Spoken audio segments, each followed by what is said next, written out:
En octubre de 1998 me trasladé a Senegal para vivir en una comunidad wolof. Los wolof son el grupo étnico más numeroso de Senegal y la mayoría de los inmigrantes subsaharianos que llegaban en pateras a nuestras costas eran wolof. Me interesaba conocer sus costumbres, su cultura. Por ese motivo presenté en el Departamento de Antropología de la Universidad Autónoma de Barcelona un proyecto de investigación que fue aceptado y financiado por la Generalitat de Cataluña. Después de algunas gestiones, logré localizar un asentamiento espontáneo a 20 kilómetros de Dakar, a las afueras de la ciudad de Piquín. De allí partían en pateras rumbo a Europa y España miles de personas con el objetivo de mejorar sus condiciones de vida y las de sus familias. El asentamiento se denomina Samsam, que significa agua bendita en árabe. En 1998 contaba con 73.000 habitantes. Un asentamiento espontáneo es un lugar que está al margen de las normas establecidas por el ordenamiento urbano, donde se establecen personas que no tienen recursos para hacerlo en las zonas urbanizadas. Los asentamientos espontáneos son característicos del tercer mundo. En Samsam existe una estructura organizativa al margen de la oficial que está encabezada por los líderes locales y generada por la solidaridad entre vecinos. Una de sus actividades es la vigilancia nocturna del asentamiento, realizada por grupos de hombres armados que patrullan durante la noche. Durante mi estancia en Samsam, me alojé en la misión de los Escolapios. La casa no contaba con agua corriente, luz ni teléfono, pero lo cierto es que no me costó adaptarme a la situación. Los misioneros Ferran Sanz, Paco García de Haro y Polanx me acogieron de manera entrañable, me ayudaron a realizar mi trabajo, proporcionándome contactos, y me presentaron a Dominique Sarr, un antiguo alumno de su escuela que resultó ser un intérprete, guía y ayudante excelente.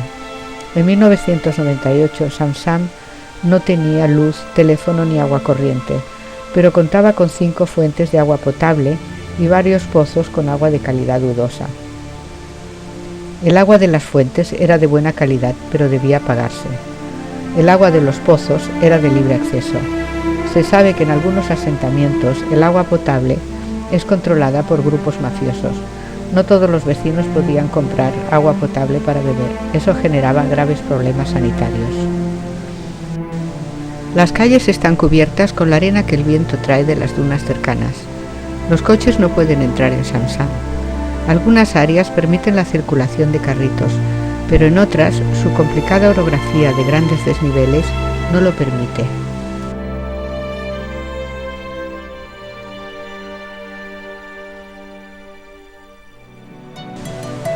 Llegar a Samsam por carretera desde Dakar era muy complicado. Era necesario atravesar zonas densamente pobladas, por cuyas calles circulaban, sin orden ni concierto, coches, autobuses, camiones, carros, vendedores ambulantes y peatones. No había una línea de autobuses que llegara a Samsam. Había que hacer varios transbordos en autobuses sin horarios fijos que terminaban en Chiarroi, una población cercana al asentamiento. A partir de ahí solo había 2 opciones: una buena caminata a pie o tomar uno de los taxis clandestinos que hacían su servicio solo por los alrededores de las zonas no urbanizadas, ya que tampoco podían entrar en Samsam.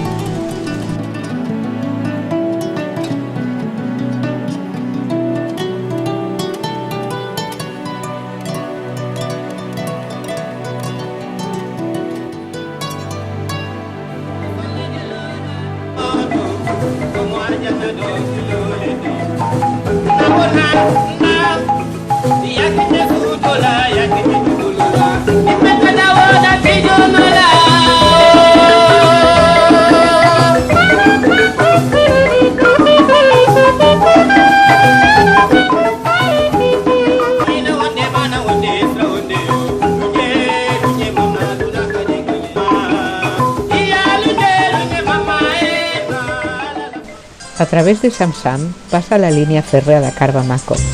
Allí el tren solo se detiene a las 9 de la mañana en dirección a Dakar y a las 5 de la tarde en dirección a Bamako, capital de Malí. Como la parada del tren estaba relativamente cerca de la misión, adaptaba mis horarios a los del tren. Era sorprendente contemplar cómo la gente aprovechaba el espacio de la vía férrea y sus aledaños para instalar un inmenso mercadillo. Algunos vendedores colocaban sus puestos sobre la vía del tren y solo los retiraban cuando éste anunciaba su llegada con una potente bocina. Una vez pasado el tren, volvían a colocarlos. Viajar en ese tren fue una experiencia inolvidable. Era un espectáculo de colorido y vida. Solía colocarme en un rincón del vagón, desde donde los contemplaba a todos.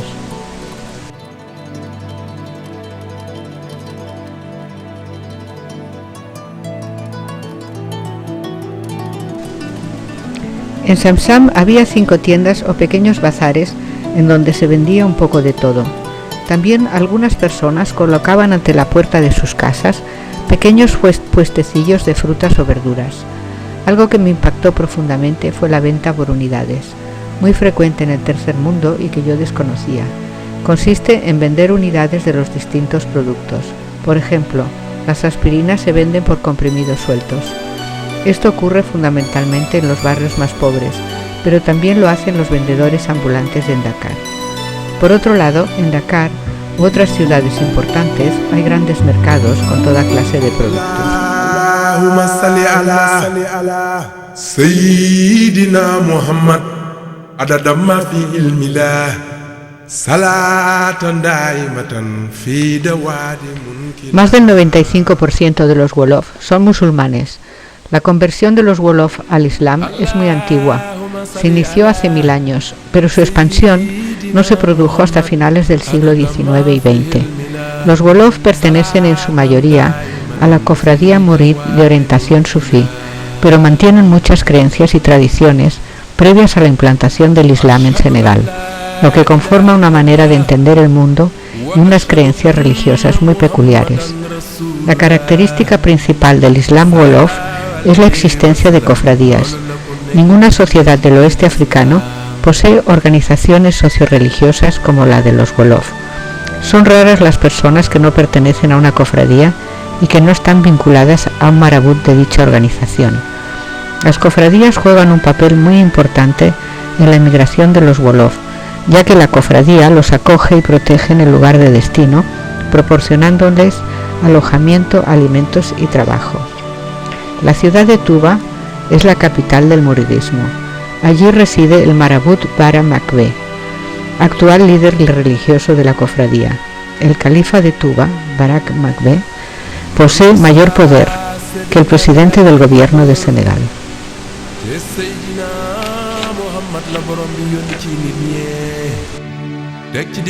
La palabra marabut se emplea para designar a hombres del saber, pero está rodeada de una gran confusión, pues designa tanto a hombres sabios y piadosos, cuya vida está dedicada a la plegaria y a la enseñanza, como a los marabuts, que sin tener ningún conocimiento religioso particular, comercian con curaciones, amuletos, consejos y predicciones. Todas las mañanas al amanecer, el imán de la mezquita llamaba la oración. Era sobrecogedor oír su voz.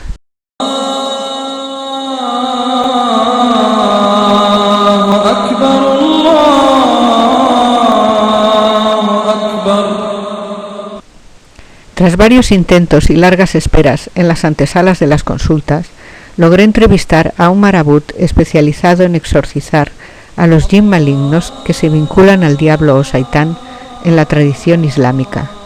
Paradójicamente, este marabut estaba casado con una curandera o chamán tradicional especializada en expulsar a los espíritus rab que pertenecen a la tradición preislámica del cuerpo de sus clientes. Este matrimonio era una muestra clarísima de cómo conviven las creencias preislámicas e islámicas en Senegal. Los escolapios tienen en Samsam una escuela en donde se acoge a los niños más necesitados. Las clases se imparten en wolof, lo que facilita enormemente el aprendizaje, ya que esta es su lengua materna, al contrario de la escuela pública que da las clases en francés. No se dan clases de religión católica, ya que los niños son musulmanes. Existe un gran respeto entre cristianos y musulmanes que ha sido fomentado por la gran labor que hacen los misioneros en Samsam. En Samsam hay una pequeña comunidad cristiana que acude a misa a la misión. La misa se celebra todos los días a las 6 de la mañana en una habitación contigua a la cocina que hace las veces de capilla y farmacia. A las 6 de la tarde, iluminados por la luz de un candil, Cenábamos en la cocina.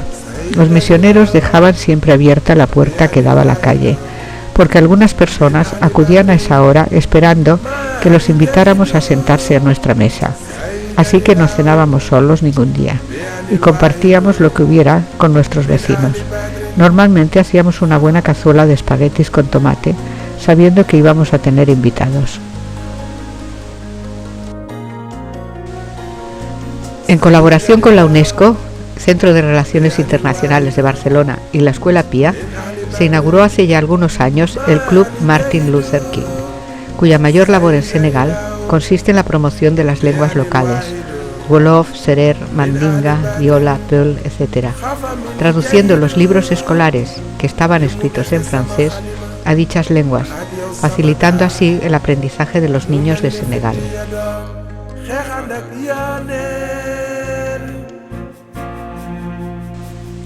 En Samsam se utilizan dos tipos de medicinas, la medicina tradicional o nativa y la medicina moderna, también llamada medicina occidental, importada principalmente por los franceses. La gente acude a todo tipo de terapeutas, médicos, enfermeros, curanderos especializados en distintas enfermedades, chamanes, herboristas, comadronas y marabuts. El motivo de la coexistencia de tantos y tan diferentes tipos de terapeutas está estrechamente vinculada a las ideas que la gente tiene sobre la enfermedad y sus causas. En algunos casos, la medicina tradicional interpreta inicialmente ciertos trastornos como de orden biológico sin más, pero en otros casos se da un sentido social y moral a la enfermedad. Piensan que las enfermedades son enviadas por los antepasados para castigar el desorden social o la culpa individual, o que son producidas por la agresión mágica de un enemigo. Por otro lado, la medicina moderna diagnostica la enfermedad mediante el análisis de signos, síntomas y pruebas diagnósticas y aplica los tratamientos en función de estos. En Samsam no hay prácticamente infraestructuras sanitarias modernas. Cuando quieren acudir a la medicina occidental, tienen que desplazarse fuera del asentamiento, lo que implica un esfuerzo considerable, dadas las comunicaciones.